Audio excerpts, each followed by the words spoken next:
This is why UFC fighters are actually scared of Alex Pereira. What we say about Alex is he hits really hard. And when those punches connect, you tend to not know what happened. Immediately, he went back to stone face. And I was like, oh man, this guy's like a real life, like final boss, you know? I mean, that guy is a monster. Absolute monster. In just 10 UFC fights, Alex Pereira has won 2 belts, bagged 3 title defenses, and beaten 5 world champions in the process. The Brazilian has quickly become the most dominant force in the UFC, dismantling world-class contenders like they're mere rookies. But his next challenge, Magomed Ankalaev, promises to put an end to his reign of terror. A lot of people would say, oh, you would wrestle him, but you seem to be saying you think you can knock him out without any takedowns and that he doesn't have much of a chin. Can you just expand on why you feel that way? There is, strategy we have if he's going to be doing striking, but also if we add wrestling here, I think he doesn't stand a chance, and I have a few potential options how to finish him.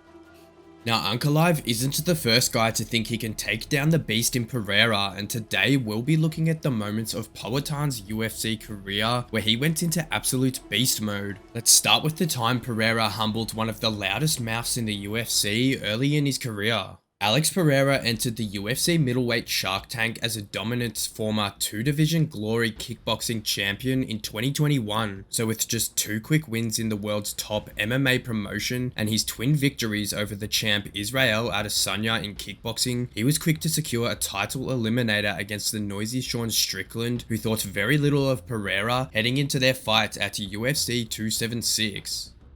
There's not one Glory kickboxer in any weight class that I couldn't stand and bang with. So don't tell me just because you're some big Brazilian, you knocked out Izzy 20 years ago, that I can't stand with you. Come on, motherfucker. Get out of here. On fight night, Strickland made the bold decision to stand and trade with Pereira, a gamble that's badly backfired as midway through the first round, Pereira rocked Strickland to his core and finished him on the follow-up with his stone hands. Strickland learned the hard way that playing with fire often gets you burned. The shitty part about it was, during the round I kept thinking, man, this is going to be an easy fight. I see everything this guy's throwing. I'm getting the better of the exchanges. I'm going to beat this guy up for 3 rounds. And then halfway through, I got caught. So hats off to Alex. He's a killer. And now Pereira and Strickland are actually very close friends, and Strickland has admitted ever since that he is the real deal. What we say about Alex is he hits really hard. And when those punches connect, you tend to not know what happened. Right after dismantling Sean Strickland, Pereira earned a fast track to a middleweight title shot against his longtime nemesis, Israel Adesanya, who, like Strickland, was cocky as ever leading into their first MMA bout. The two legends had a lot of history between them, as Adesanya had lost to the Brazilian twice in kickboxing, including a brutal knockout that sent Izzy out on a stretcher.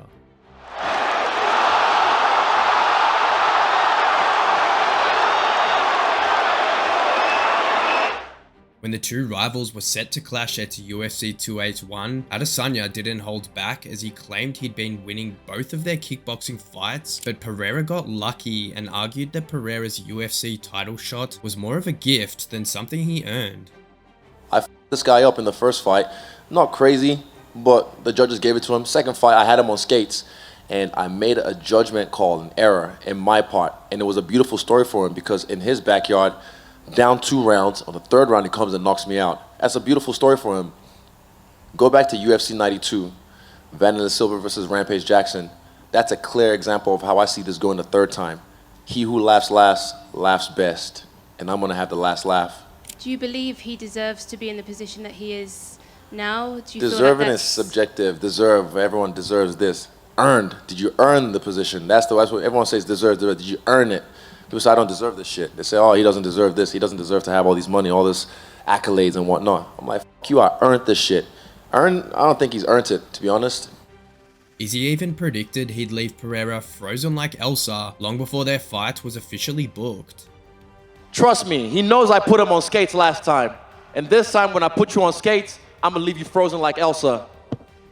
And when they finally squared off at UFC 281, Adesanya came out very strong and actually put Pereira on roller skates again late in the first round. However, the Brazilian was luckily saved by the bell. What followed was a thrilling back and forth, with Izzy edging the striking exchanges while Pereira relied on his deadly counters. By the 5th round, Adesanya was ahead on the scorecards and Pereira knew he needed a finish, so he threw everything he had behind his punches and he managed to land a crushing left hook, followed by a relentless barrage of strikes that ended the fight with Pereira winning by TKO.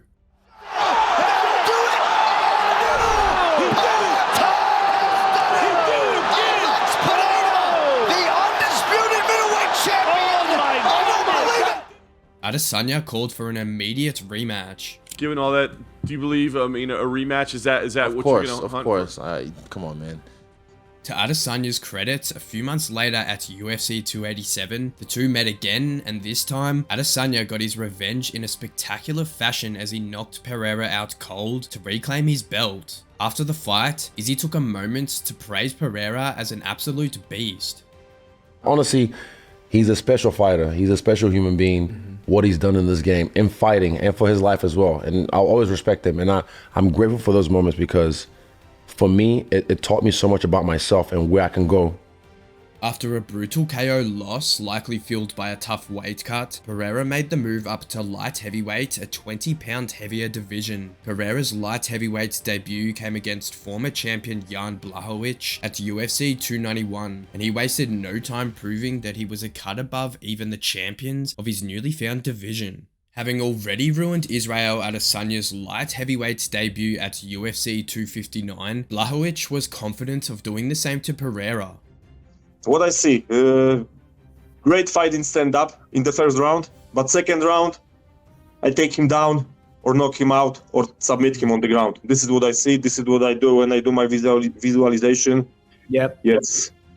Blachowicz aimed to exploit Pereira's weaknesses on the mat, believing that with little experience in MMA, the Brazilian wouldn't have enough time to patch up those gaps in his game.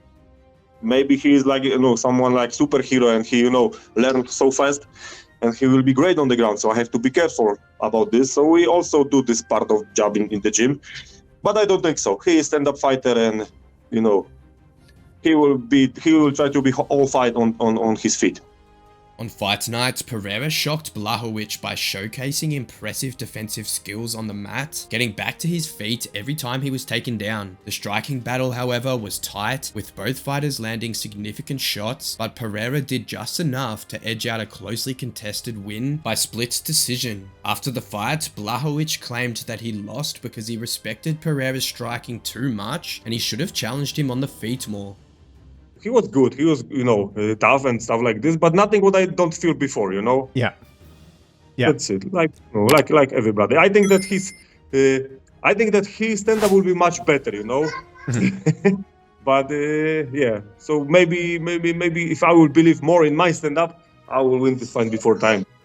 In just his second fight at light heavyweight, Pereira earned a shot at the vacant belt against Jiri Prochazka, who showed little respect for Pereira's striking and was about to learn the hard way how costly that mistake would be. Heading into the fight, the former champ, riding high on a streak of 3 consecutive finishes in the UFC, brushed off Pereira's dangerous skill set. Do you believe he's the most dangerous opponent that you've fought? You've been in there with some scary dudes, some great fighters. Do you believe he's the most dangerous? I will see that when I will face him. I think I fought with the more dangerous guys. Yeah. Are you confident, Jiri, if you and him and this fight stays the entire time standing, that you can beat him in a striking match? Yes. 100% yes. 100% yes. Inside the cage, Pereira hacked away at Prochazka's lead leg like a tree, forcing Jiri to overextend and go wild in round 2. While Prochazka had some early success, he eventually got caught and knocked out, with some arguing it was a premature stoppage, but not Prochazka himself. Hello everyone, I just want to say to all of you, thank you for your support. This is for me just a motivation, nothing else. Magomed was right, maybe 2-3 more seconds and it would be on different way, but happen what happened. In his first title defense at UFC 300, Pereira faced his cockiest challenger yet in Jamahal Hill, who talked endless trash in the lead-up, only to suffer an embarrassing reality check from the newly crowned light heavyweight champion. Heading into the fight, the American brimmed with confidence, boldly claiming that Pereira was nowhere near his level. You are known for knocking a lot of guys out, so do you see this fight playing out that same way where you're going to knock out Alex? Yeah, I mean, yeah, 100%. I see myself as superior everywhere. I see myself as a superior striker, as a superior grappler, as a superior clinch worker, as a superior thinker, as everywhere. I'm superior to him in everywhere in this game, and I'm gonna show the levels to that. Make no doubt, I'm here to put him out. He gotta go to sleep.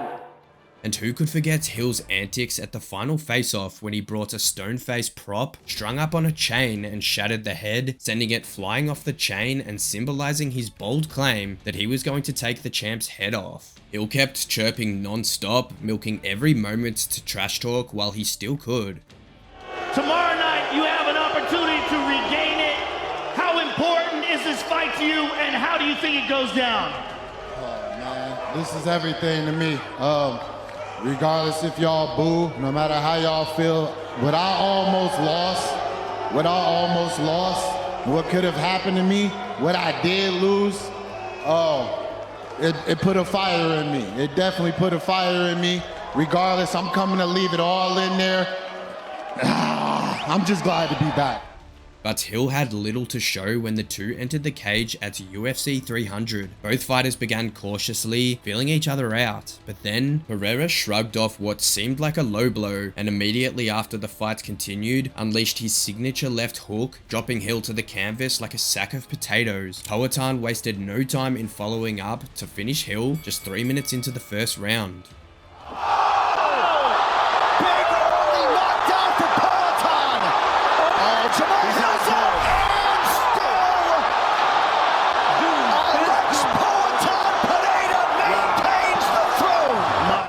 Pereira's knockout instantly went viral and further raised his stature as the deadliest knockout artist in the UFC. This was a very special night for me, still sinking everything in. I want to enjoy this a little bit more and then to enjoy the next one. After a hugely successful UFC 300, most expected Pereira to take a well-earned break. However, just 3 months later at UFC 303, he returned for a rematch with Jiri Prochazka, who was as stubborn as ever and ended up facing the most brutal version of Pereira yet. Having already been knocked out in their first fight, Prochazka was expected to make adjustments. However, he stubbornly refused to change his approach. No matter the result, but I saw that fight many times and I will not change anything, and I want to do the same. Prochazka paid a heavy price for sticking to the same game plan as Pereira exploited the gaps in his defense, knocking him down with his signature hook on the buzzer of the first round, to which he was saved by the bell. Still clearly wobbled from that hook, Pereira finished the job just 5 seconds into the second round with a brutal head kick, followed by ground and pound, knocking Jiri out cold.